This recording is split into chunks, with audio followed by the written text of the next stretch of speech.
আনুষ্ঠানিক সভা আমি আৰম্ভ কৰিব ওলাইছোঁ। আমাৰ মাজত আহি আমাৰ মাননীয় ৰাজ্যিক সভাপতি ৰঞ্জিত কুমাৰ দাস ডাঙৰীয়া আছে। প্ৰথমে মাননীয় সভাপতি মহোদয় মন্ত্ৰী ভাৰত মাতৃৰ প্ৰতিচ্ছবিত সন্মুখত বন্তি প্ৰজ্বলন জনাইছোঁ। এই বন্তি প্ৰজ্বলন কাৰ্যসূচীত সহযোগ কৰিবলৈ আমাৰ অসমীয়া বিজেপি বাৰ্তাৰ সম্পাদক দেৱদত্ত বৰবৰুৱাক জনাইছোঁ।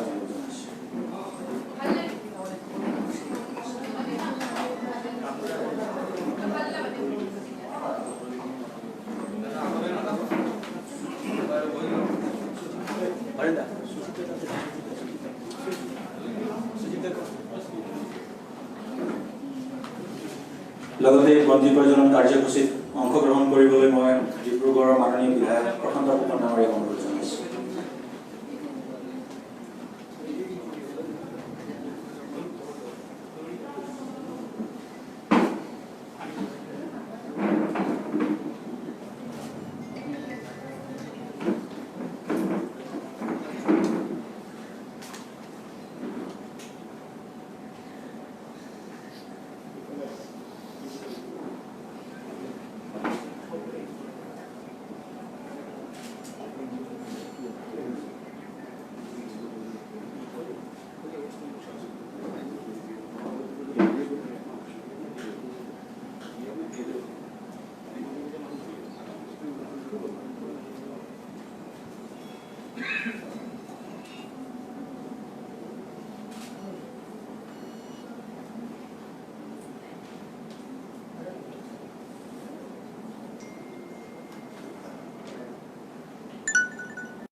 মই ইয়াৰ লগে লগে আমাৰ মাননীয় ৰাজ্যিক সভাপতি মহোদয়ক আসন গ্ৰহণ কৰিবলৈ অনুৰোধ জনালোঁ। লগতে ডিব্ৰুগড়ৰ মাননীয় বিধায়ক প্ৰশান্ত ফুকন ডাঙৰীয়া, আমাৰ অসমীয়া বিজেপি বাৰ্তাৰ সম্পাদক ডক্টৰ দেৱদত্ত বৰবৰুৱা ছাৰ, লগতে ভাৰতীয় জনতা পাৰ্টীৰ অসম প্ৰদেশৰ উপ সভাপতি আমাৰ মঞ্চত আহি আসন গ্ৰহণ কৰিবলৈ অনুৰোধ জনাইছোঁ।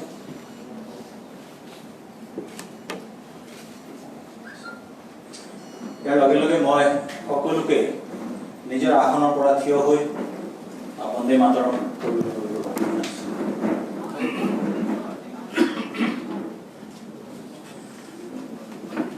বন্দে মাতৰম বন্দে মাতৰম সুজলাম সুফলাম মলয়জ शीतलां सस्यश्यामलां मातरं वन्दे मातरं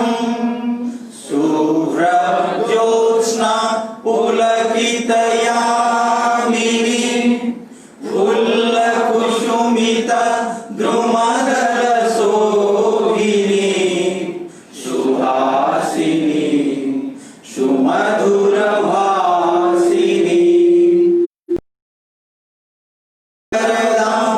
मातरं वन्दे मातरं वन्दे मातरं।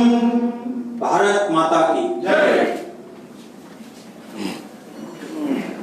আমাৰ আজিৰ সভাৰ মুখ্য অতিথি তথা আজিৰ অসমীয়া বিজেপি বাৰ্তাৰ উন্মোচক পাৰ্টিৰ মাননীয় ৰাজ্যিক সভাপতি শ্ৰীযুত ৰঞ্জিত কুমাৰ দাস ডাঙৰীয়াক এখনি ফুলাম গামোচাৰে সম্বৰ্ধনা জ্ঞাপন কৰিবলৈ মই মাননীয় দেৱদত্ত বৰবৰুৱা ছাৰক অনুৰোধ জনাইছোঁ।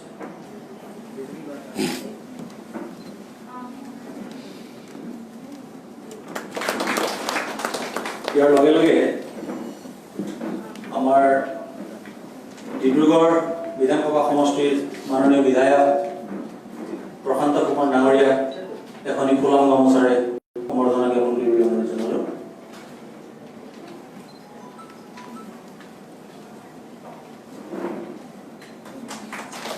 আমাৰ মাজত উপস্থিত থকা ভাৰতীয় জনতা পাৰ্টি অসম প্ৰদেশৰ উপ সভাপতি ৰতন তেৰাং ডাঙৰীয়াক এখনি ফুলাম গামোচাৰে সম্বৰ্ধনা জ্ঞাপন কৰিবলৈ অনুৰোধ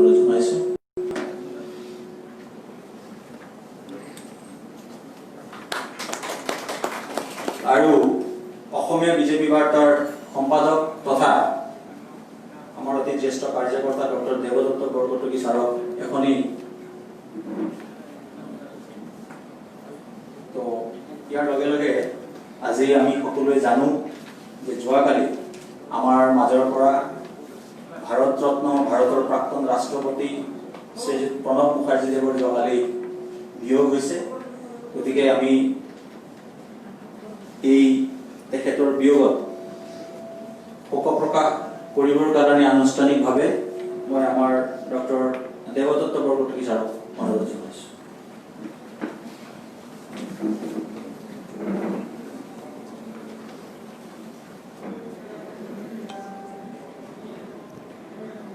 দেশৰ প্ৰাক্তন ৰাষ্ট্ৰপতি ভাৰতৰত্ন পাৱন চুতাৰ হিচাপে পৰিচিত বৰ্ষীয়ান ৰাজনীতিবিদ প্ৰণৱ মুখাৰ্জী ডাঙৰীয়াৰ বিয়োগৰ বাবে যি অপূৰণীয় ক্ষতি হ'ল, তেখেতৰ পৰলোকগামী আত্মাৰ চিৰশান্তিৰ বাবে ভগৱানৰ ওচৰত প্ৰাৰ্থনা জনাইছোঁ। এগৰাকী বিশিষ্ট অৰ্থনীতিবিদ প্ৰয়াত মুখাৰ্জীয়ে দেশৰ সংসদীয় ৰাজনীতিলৈ আগবঢ়োৱা অৱদান সমগ্ৰ দেশে শ্ৰদ্ধাৰে সোঁৱৰিব। আজি আমি ভাৰতীয় জনতা পাৰ্টীৰ অসম প্ৰদেশৰ পিনৰ পৰাও তেখেতলৈ আমি শ্ৰদ্ধা জনাই 1 মিনিট সময় মৌন প্ৰাৰ্থনা।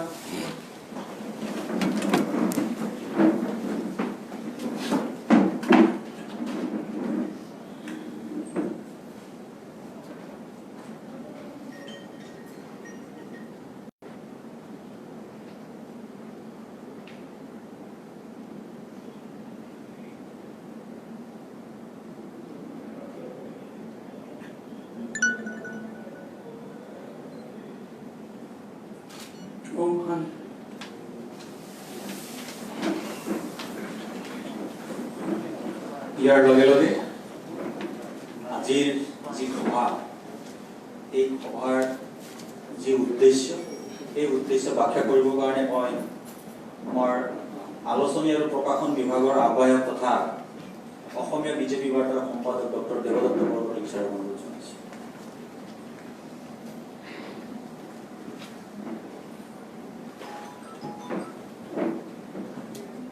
উপস্থিত কাৰ্যকৰ্তা বন্ধু বান্ধৱীসকল, সংবাদসেৱীসকল আৰু আজি আমাৰ সভাত উপস্থিত সভাপতি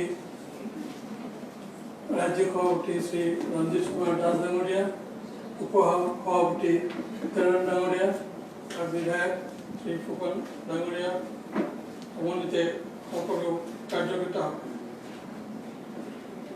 আজি এই দিনটো এটা বিশেষ দিন হিচাপে মানে যদি আমাৰ অসম ভাৰতীয় জনতা পাৰ্টীৰ অসম প্ৰদেশত কোনোবাই সৃষ্টি কৰিব সক্ষম হৈছে, সেইজন হৈছে শ্ৰী ৰঞ্জিত কুমাৰ দাস ডাঙৰীয়া। ৰঞ্জিত কুমাৰ দাস ডাঙৰীয়াই যেতিয়া প্ৰথম দায়িত্বভাৰ লৈছিল, দায়িত্বভাৰ লৈয়ে তেখেতে কেইটামান বিশেষ কাম হাতত লৈছিল। তাৰ ভিতৰত হৈছে অসমীয়া বিজেপি বাৰ্তাখন প্ৰতি মাহৰ 1 তাৰিখে প্ৰকাশ কৰিব লাগিব, যিকোনো পৰিস্থিতিতে হওক।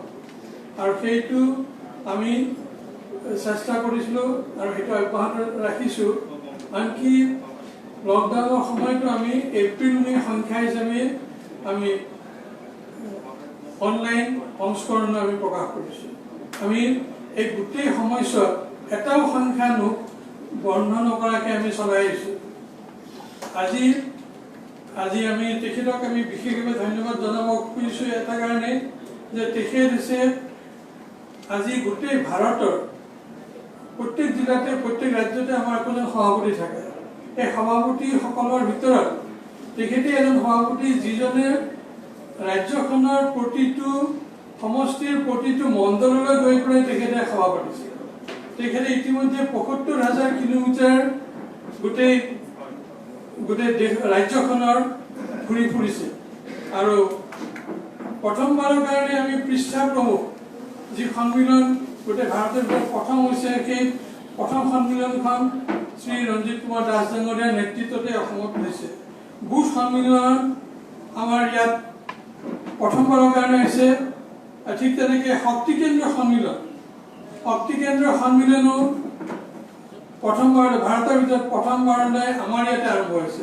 এই গোটেইবিলাক ধাৰণাৰ কাৰণে তেখেত এজন সফল সভাপতি হিচাপে পৰিগণিত হৈছে আৰু মই তেখেতক ধন্যবাদ জনাইছোঁ।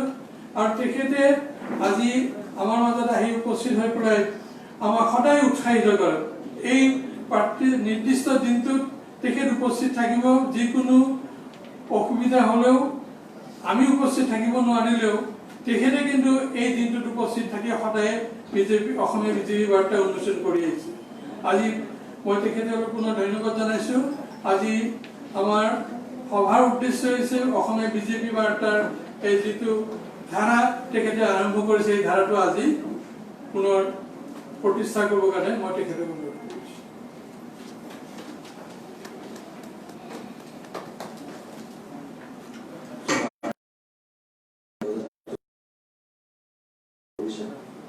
এতিয়া আছে আমাৰ আজিৰ যি মূল কাৰ্যসূচী অসমীয়া বিজেপি বাৰ্তা উন্মোচন। গতিকে এই বিজেপি বাৰ্তা উন্মোচন কৰিবলৈ মই আমাৰ প্ৰদেশৰ মাননীয় সভাপতি শ্ৰীযুত ৰঞ্জিত কুমাৰ দাস ডাঙৰীয়াক অনুৰোধ জনাইছোঁ, লগতে আমাৰ কাৰ্যকৰ্তাক আগবঢ়াই লৈ আহিব।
বক্তব্য ৰাখিবৰ কাৰণে মই মাননীয় সভাপতি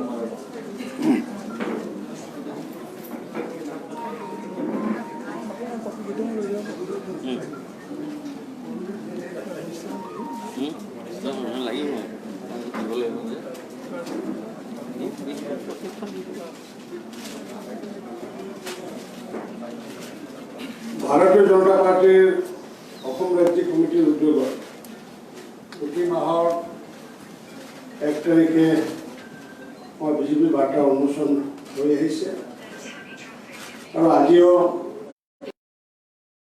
1 তাৰিখে তৃতীয় বছৰৰ এই উপলক্ষে আয়োজিত অনুষ্ঠানত উপস্থিত থকা ভাৰতীয় জনতা পাৰ্টিৰ জ্যেষ্ঠ এগৰাকী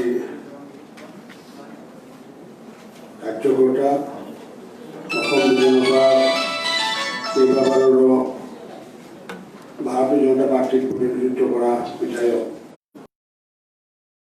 ডাঙৰীয়া, মঞ্চত উপবিষ্ট ভাৰতীয় জনতা পাৰ্টিৰ জ্যেষ্ঠ নেতা, জ্যেষ্ঠ কাৰ্যকৰ্তা, কাৰ্বি আংলং অটোনমাছ কাউন্সিলৰ EM তথা ভাৰতীয় জনতা পাৰ্টিৰ নৱনিযুক্ত ৰাজ্যিক উপসভাপতি ৰতন টায়াং ডাঙৰীয়া, আমাৰ বিজেপি বাৰ্তাৰ সম্পাদক তথা আমাৰ পাব্লিকেশ্যন চেলৰ কনভেনাৰ ডক্টৰ দেৱদত্ত বৰকটকী ডাঙৰীয়া, আমাৰ ৰাজ্যিক কমিটিৰ সম্পাদক কৃষ্ণমণি চুতীয়া ডাঙৰীয়া আৰু ভাৰতীয় জনতা পাৰ্টিৰ তথা কাৰ্যকৰ্তাসকল আৰু সাংবাদিকবৰ্গ, যোৱাকালি আমাৰ মাজৰ পৰা এগৰাকী ভাৰতবৰ্ষৰ স্বনামধন্য বিশিষ্ট ব্যক্তি, ভাৰতৰত্ন প্ৰাক্তন ৰাষ্ট্ৰপতি প্ৰণৱ মুখাৰ্জী ডাঙৰীয়া আমাৰ মাজৰ পৰা নোহোৱা হ'ল আৰু তেখেতৰ নোহোৱা হোৱাৰ পিছত আমি স্বাভাৱিকতে সমগ্ৰ ভাৰতবাসীয়ে ম্ৰিয়মান হৈছোঁ। যদিও নদীৰ বিধান বাৰ্ধক্যজনিত কাৰণত অসুস্থতাৰ বাবেতো আমাৰ মাজৰ পৰা যাবলগীয়া হ'ল, তথাপি আজি কিন্তু সমগ্ৰ দেশে তেখেতক স্মৰণ কৰিছে আৰু আমিও আজি অসম ৰাজ্যিক সমিতিয়ে তেওঁলৈ আমি শ্ৰদ্ধাঞ্জলি যোৱাকালিও যাচিছোঁ, আজিও যাচিছোঁ। আৰু মই বিশেষকৈ অতি বিলম্বান হৈছোঁ তেখেত আমাৰ মাজৰ পৰা নোহোৱা হোৱাৰ কাৰণে, কাৰণ কিয় তেখেতৰ লগত মোৰ এক সম্পৰ্ক আছিলে। আৰু বিশেষকৈ মই যেতিয়া অসম বিধানসভাৰ অধ্যক্ষ আছিলোঁ আৰু অধ্যক্ষ থকাৰ সময়তো তেখেতক মই কেইবাবাৰো লগ পাইছিলোঁ। আৰু সেই সময়ত তেওঁ ৰাষ্ট্ৰপতি হৈ থাকোঁতে তেখেতক লগ পাওঁতে বিভিন্ন কথা তেখেতৰ মনৰ পৰা মই জানিছিলোঁ। মই ল'ৰালি কালৰ পৰাই তেখেতৰ বিষয়ে জানো, কাৰণ তেওঁ এটা সময়ত কংগ্ৰেছ দলৰ এগৰাকী বিশিষ্ট নেতা আছিলে। আৰু সেই ভিত্তিত তেখেতে অসমৰো কংগ্ৰেছ দলৰ ইনচাৰ্জো আছিলে। আৰু কেইবাখনো সভাত মই বিশেষকৈ মোৰ সমষ্টি সমষ্টিত কংগ্ৰেছৰ হৈ পেলাই তেখেতে যেতিয়া প্ৰচাৰ কাৰ্যত আহিছিলে, তেতিয়া মই দূৰৰ পৰা তেওঁ যদিও কংগ্ৰেছ, কিন্তু মই তেওঁৰ ভাষণ শুনিবলৈ গৈছোঁ। কাৰণ এই ব্যক্তি অকল is not only a politician but also a policy maker. আৰু policy maker বুলি কংগ্ৰেছ দলত সকলোৱে জানে। আৰু অকল কংগ্ৰেছ দলতে নহয়, ভাৰতীয় জনতা পাৰ্টীৰ নেতৃবৃন্দই কিন্তু তেখেতক পলিচি মেকাৰ বুলি সদায় কিন্তু সন্মানো দি আহিছে। আৰু যাৰ কাৰণে সময়ে সময়ে মাননীয় অৰুণ জেটলী ডাঙৰীয়া আৰু মাননীয় ৰাজনাথ সিং ডাঙৰীয়া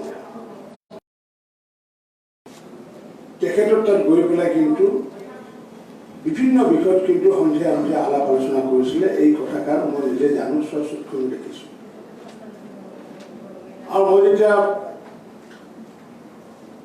প্ৰণৱ মুখাৰ্জী ডাঙৰীয়াক মই যেতিয়া সুধিছিলোঁ যে আমাৰ যদি অৰুণ জেটলী ডাঙৰীয়া আহে বা ৰাজনাথ সিং ডাঙৰীয়া আহিলে অকল চৰকাৰৰ কথাই আলোচনা কৰে নে অন্য বিষয়ে আলোচনা কৰে, আৰু তেতিয়া কিন্তু তেখেতে মোক কৈছিলে যে নহয়, বিভিন্ন সামাজিক কথা, ভাৰতবৰ্ষৰ সামাজিক বাতাবৰণৰ বিষয়েও কিন্তু তেখেতৰ মাৰ্গদৰ্শন ল'বলৈ তেওঁ দুজন ৰেগুলাৰ ভিজিটৰ্ছ আছিলে। মই কথাখিনি আগতে প্ৰকাশ কৰা নাছিলোঁ।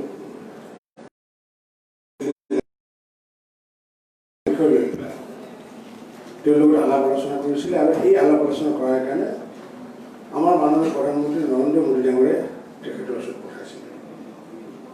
তেখেতে ৰাষ্ট্ৰপতি হোৱাৰ বাবে তেখেতৰ কোনো দল নাথাকে ৰাষ্ট্ৰপতিৰ জন্য, কিন্তু দল নাথাকিলেও তেখেতে যে সমগ্ৰ ভাৰতবৰ্ষৰ এজন ব্যক্তি, সেই কথাষাৰ তেওঁলোকে বিভিন্ন সময়ত প্ৰমাণ কৰিছে। আৰু যাৰ কাৰণে শেহতীয়াকৈ তেখেতক ডক্টৰ ভূপেন হাজৰিকাৰ লগতে একেলগে তেখেতকো কিন্তু ভাৰত ৰত্ন প্ৰদান কৰা হৈছিলে মাননীয় মোদী ডাঙৰীয়াৰ চৰকাৰৰ দিনতে। আৰু সেইটো কেন্দ্ৰীয় চৰকাৰখনে তেখেতৰ বিচক্ষণতা বুজি পাইছিলে কাৰণে তেখেতক ভাৰত ৰত্ন দিছিলে। গতিকে এইগৰাকী ব্যক্তিলৈ আমি ভাৰতীয় জনতা পাৰ্টীৰ অসম প্ৰদেশৰ তৰফ আমি শ্ৰদ্ধাঞ্জলি জনাইছোঁ। আমি তেখেতৰ বিদায় আত্মাৰ সদ্গতি কামনা কৰাৰ লগতে তেখেতে যাতে বৈকুণ্ঠত বাস কৰে তাকো আমি কামনা কৰিছোঁ। আৰু সন্তত পৰিয়াল বৰ্গক সমবেদনা আমি জনাইছোঁ। তেখেতৰ মনৰ ইচ্ছা এটা আছিলে, মোৰো মনৰ ইচ্ছা এটা আছিলে।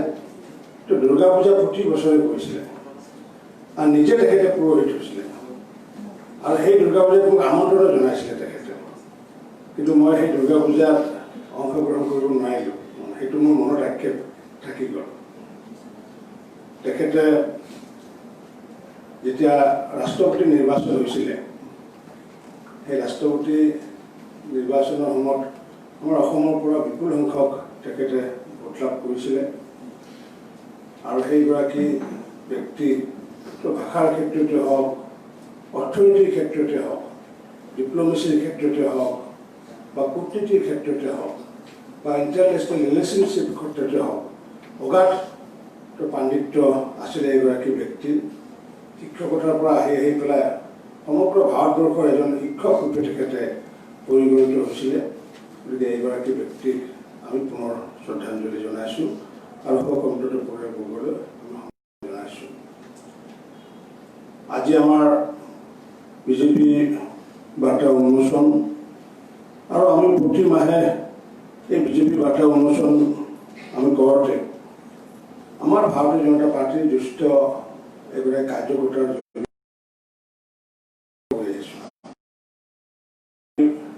প্ৰাক্তন ৰাজ্যিক সভাপতি বা প্ৰাক্তন ৰাজ্যিক সাধাৰণ সম্পাদকসকলৰ জৰিয়তে কৰাইছোঁ বা যিসকলে দলৰ বিভিন্ন সেৱা আগবঢ়াইছে তেওঁলোকক এবাৰ স্বীকৃতি দিয়াৰ চিনস্বৰূপে আমি তেনেকুৱা ব্যক্তিৰ জৰিয়তে আমি প্ৰতি বছৰে বাৰ্তা উন্মোচন আমি কৰি আহিছোঁ।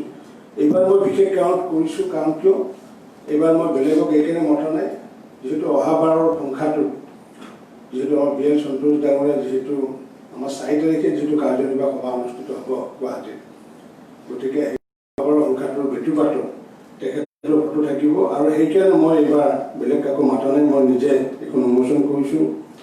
যোৱাকালি মই উন্মোচন কৰিছিলে প্ৰশান্ত ফুকন ডাঙৰীয়াই। আজি সেইকাৰণে প্ৰশান্ত ফুকন ডাঙৰীয়াকো বিশেষভাৱে আজি সভালৈ মাতিছোঁ, কাৰণ বেটুপাতত যিহেতু তেখেতৰ ফটো আছে, গতিকে তেওঁ ভাৰতীয় জনতা পাৰ্টীৰ আমাৰ উজনি অসমৰ দ্বিতীয়গৰাকী ভাৰতীয় জনতা পাৰ্টীৰ বিধায়ক।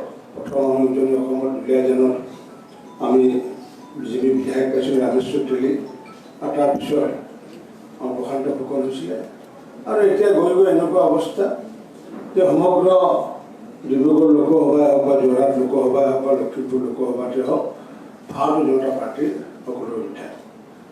আৰু সেই সমস্ত সেই অঞ্চলটোত আমাৰ 5গৰাকী বিধায়ক নাই। সেইটো হৈছে আমাৰ তিতাবৰত, মৰিয়নিত, শিৱসাগৰ, নাজিৰাত, ডুমডুমাত। আৰু এইবুলি আমি এই কথাষাৰ আমি আগতীয়াকৈ আজি ক'ব বিচাৰিছোঁ।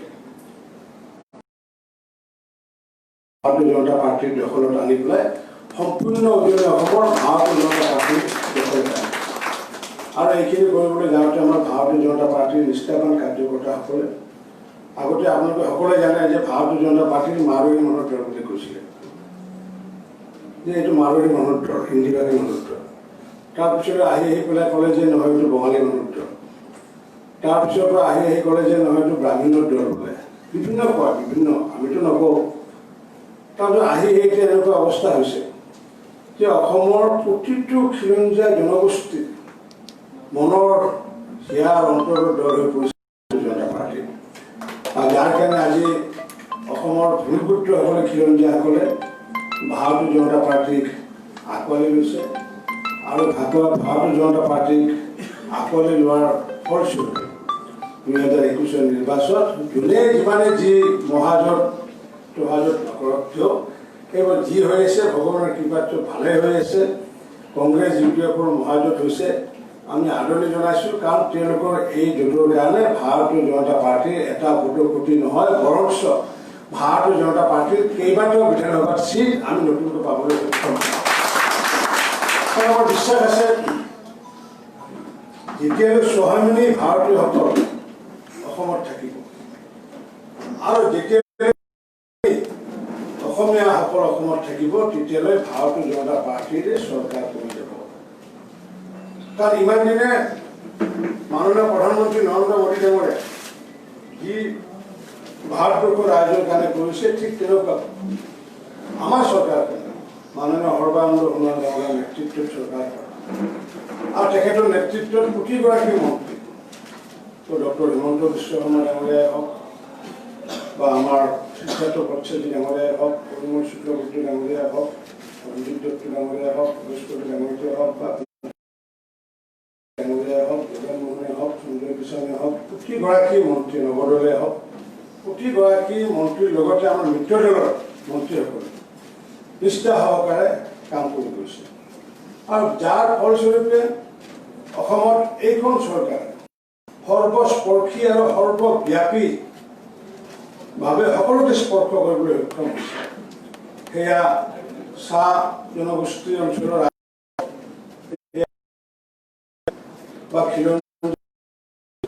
বা বা জনজাতীয় হওক বা মহিলাই হওক বা বিধৱাই হওক বা জ্যেষ্ঠ নাগৰিক বা বৃদ্ধই হওক প্ৰতিগৰাকী ব্যক্তিৰ কাৰণে প্ৰতিগৰাকী ক্ষেত্ৰৰ কাৰণে যেনেকৈ শেহতীয়াকৈ অৰুণোদয় আঁচনিৰ জৰিয়তে 19 লাখ মহিলা এতিয়া লাভান্বিত হ'ব। গতিকে এই আমি যি চৰকাৰীভাৱে যিমানবোৰ আঁচনি দিয়াৰ উপৰিও সৰ্বমুখী সৰ্বব্যাপী আঁচনিৰ উপৰিও অসমৰ কাৰণে আমি যি প্ৰতিশ্ৰুতি দিছিলোঁ জাতি মাটি ভেটিৰ কথা যি কৈছিলোঁ সেইবোৰৰ ক্ষেত্ৰতো আমি 80% আমি সফলতাৰে আমি পাৰ কৰিব পাৰিছোঁ। আজি জাতি এটা যদি বাছি থাকিবলগীয়া হয় তাৰ প্ৰথম চৰ্ত হৈছে কি মাটি। যি জাতিৰ মাটি নাথাকে সেই জাতি ইতিহাসৰ পৰা বিলুপ্ত হয়। এইটো মই কোৱা কথা নহয়, ইতিহাসে কোৱা কথা।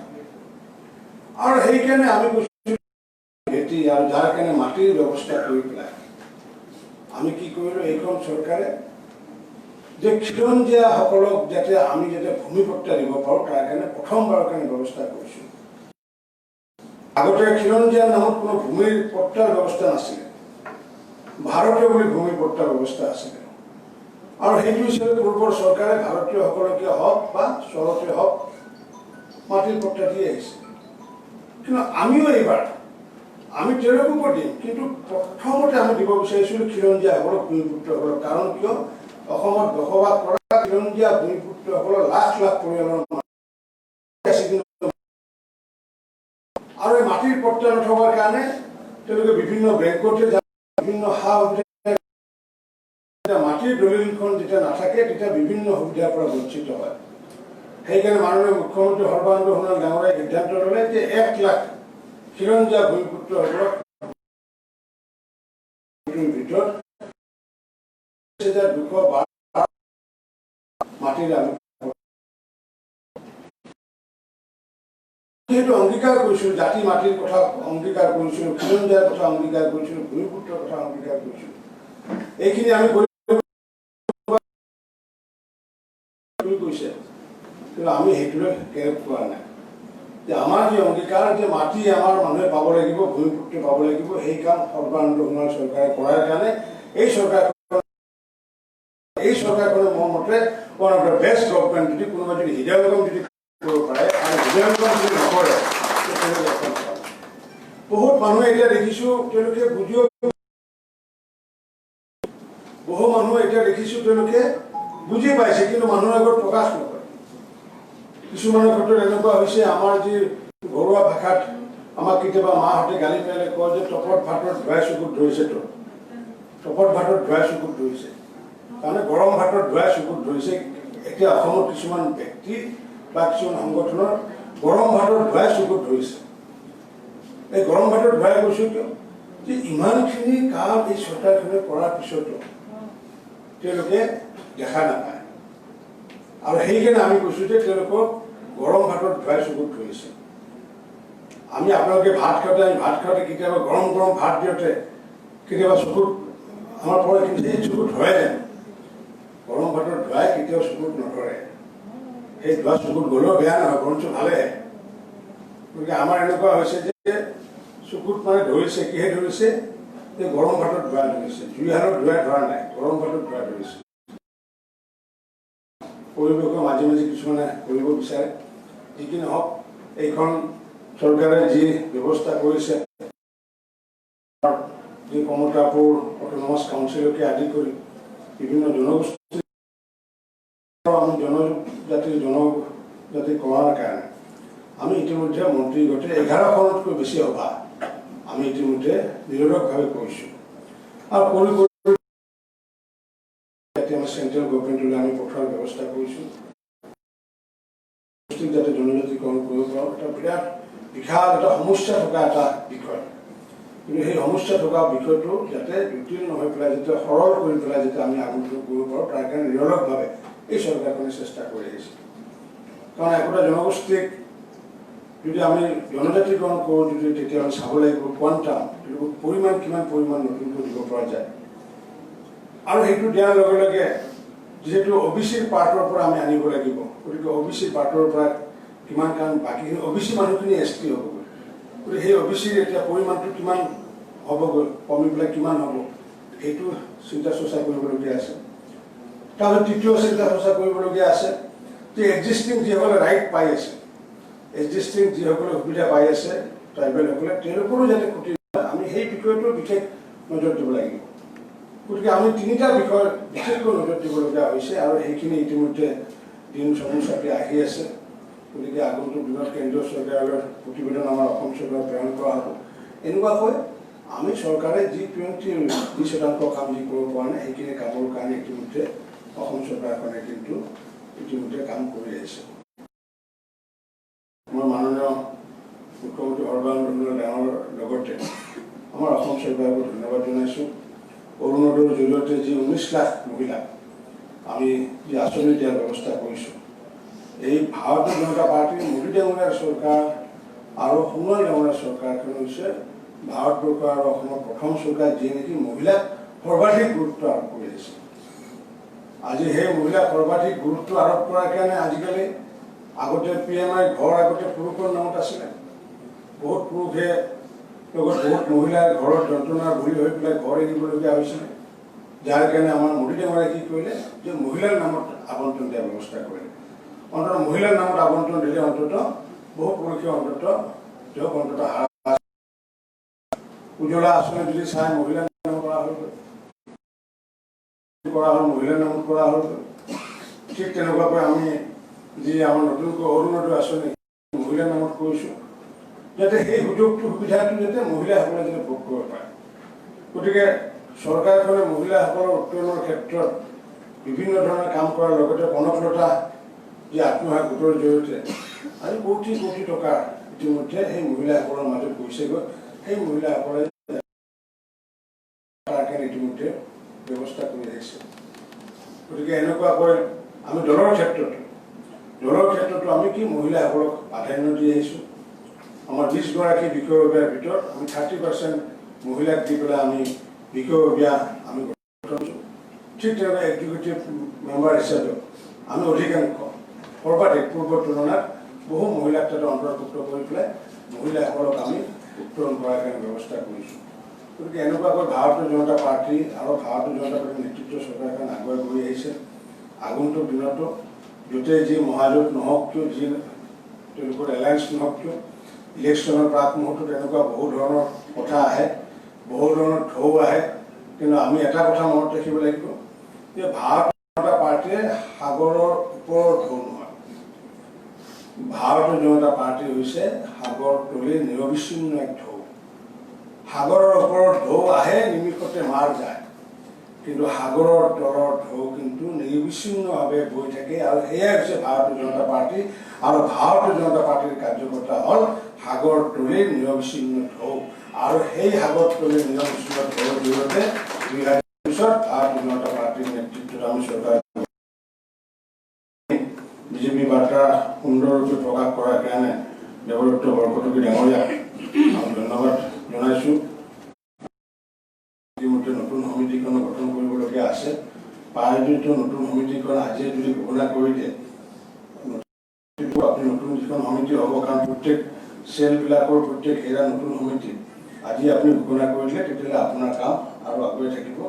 আমি সকলোকে ধন্যবাদ জনাই পেলাই মই মোৰ বক্তব্য শেষ কৰিছোঁ। নমস্কাৰ।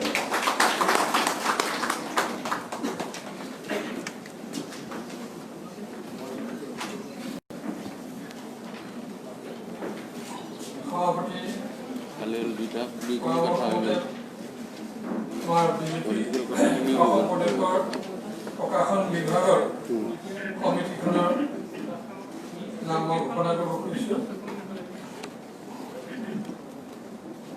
যুটীয়া আহ্বায়ক হিচাপে আছে জগদীশ দত্ত। সদস্যসকল আমি নিৰ্ধাৰণ কৰিছোঁ: ৰঞ্জন চক্ৰৱৰ্তী, হীৰামণি ডেকা সোণোৱাল, মোহন বৰা, প্ৰণয় বৰুৱা, ভুৱন বৰ্মন আৰু ৰূপালী মুখাৰ্জী। আমি এইখিনি আৰু পিছলৈ আমি আৰু 2-এজন মানুহ পিছত আমি যোগ দিম। সকলোকে ধন্যবাদ জনাইছোঁ আৰু সভাপতিক আমি পুনৰ ধন্যবাদ জনাইছোঁ।